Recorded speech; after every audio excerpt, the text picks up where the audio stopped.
Getting Out and Staying Out is an organization that's designed to help young men to avoid involvement in the criminal justice system by reshaping their futures, also through educational achievement, meaningful employment, and as well as financial independence. GOSO focuses on promoting, I should say, personal, professional, intellectual growth, as well as comprehensive support services during the pandemic.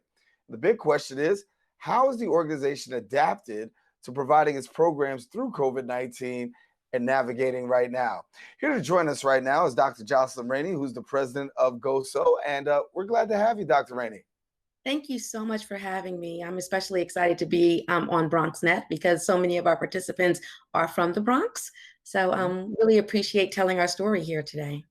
And it's an important story as we talk about, all that is going on right now in terms of we see protests out on the street. We know all these things that are happening. Really, it's not just about police brutality, but it's about the whole criminal justice system. And I know that your organization really caters to young men and really making sure that that's not the path that they end up on.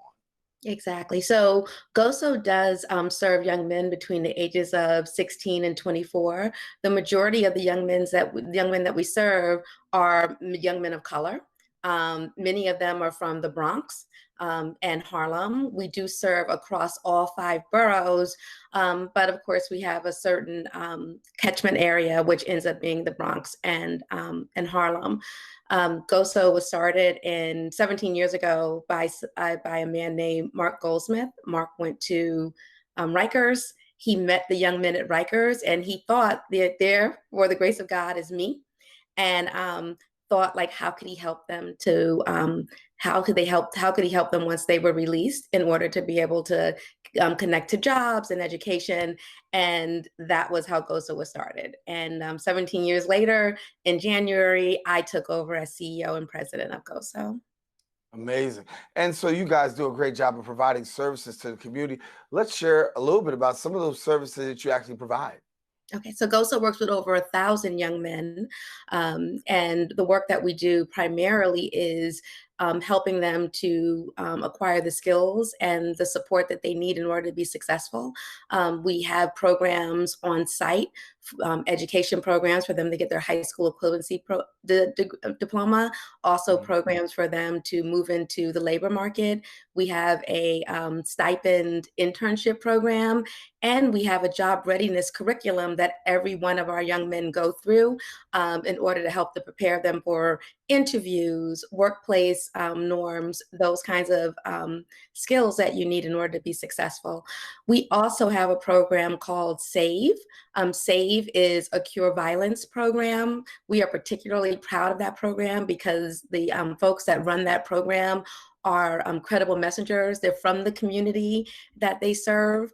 We work with 3 NYCHA complexes that are in our community in East Harlem, and our staff go into those communities where they often live and make sure that folks have the resources that they need, and also are there to interrupt or disrupt violence, particularly gun violence.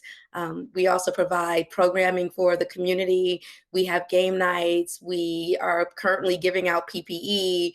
We connect them to work. We also connect them to education opportunities there. So that program is really about making sure that the young people that live in that community are not going through the criminal justice system. Yeah. Well, when you talk about reaching these young men, obviously for a lot of people, that may be a hard task, reaching the youth of today's society. But you seem to have a considerable measure of success in doing that. Share with us a little bit about the secret sauce, if you will, to how are you able to really connect with these young men and have such positive outcomes?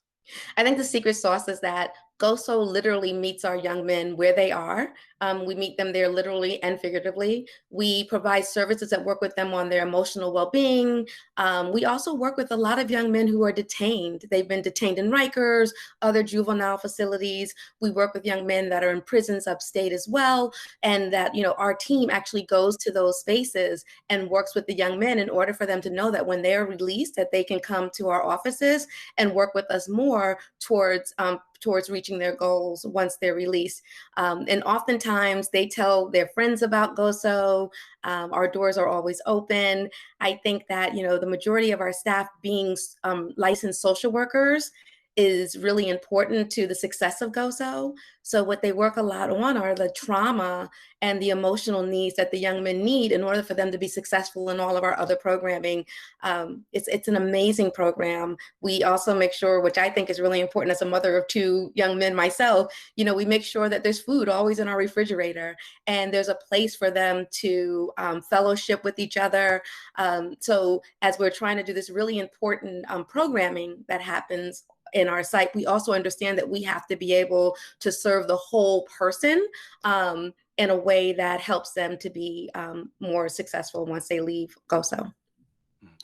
Well, I know a lot that's talking about, well, we're talking about being successful.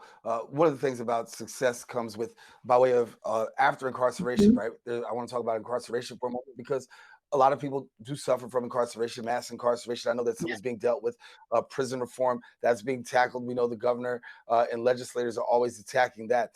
There are racial disparities when it comes to mass incarceration. The communities of color always found themselves on the other side of the law.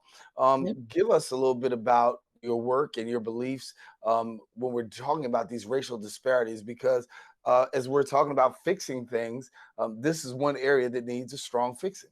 It does. So when you look at, this country, we have 5% of the world's population, but we have 25% of those who are incarcerated.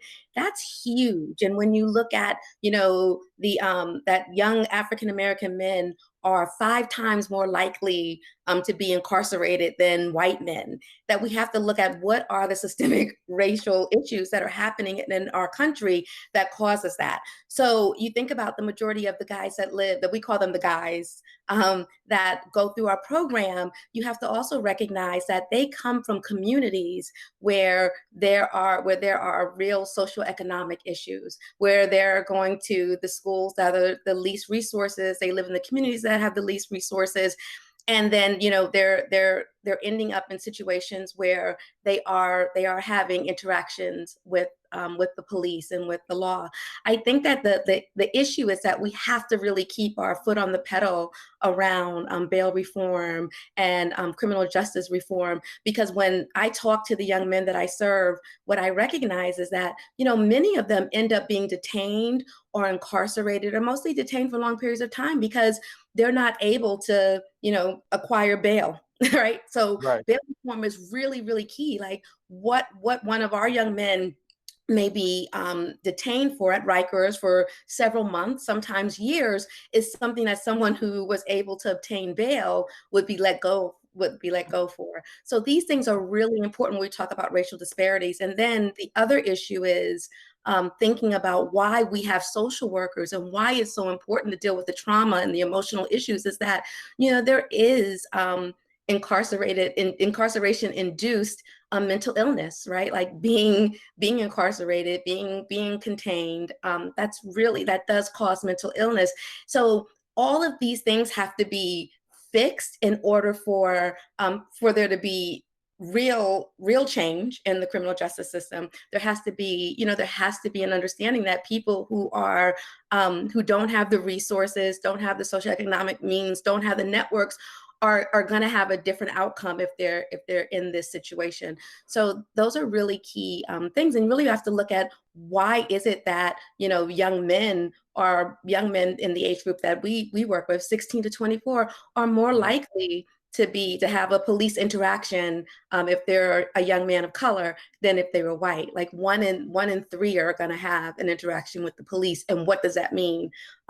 Recently, we see what that could mean, right? So it's something that we can't take our foot off the pedal on this at all. Yeah. Well, before we go, please tell people how can they get connected to GOSO if they got a young man and they are saying, "Listen, this sounds like the program for me." How do they get connected? So I would say, you can always walk in our doors. Our doors are always open. We're at 75 116th Street in East Harlem. Our website is gosonyc.org. You can always reach us there. We do intakes every single day. We do intakes for young men who have never been criminal justice involved, who just want to have access to the resources that we have. We do intakes for young men who have been criminal justice involved.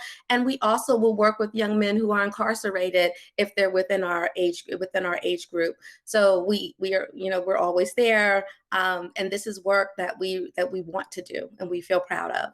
I want to thank the president and CEO of GOSO. Thank you so much for being with us, and continue the great work that's going on. As a native of Harlem, I'm proud to have another organizations out there making a difference. Thank you so much. Thank you, Daren.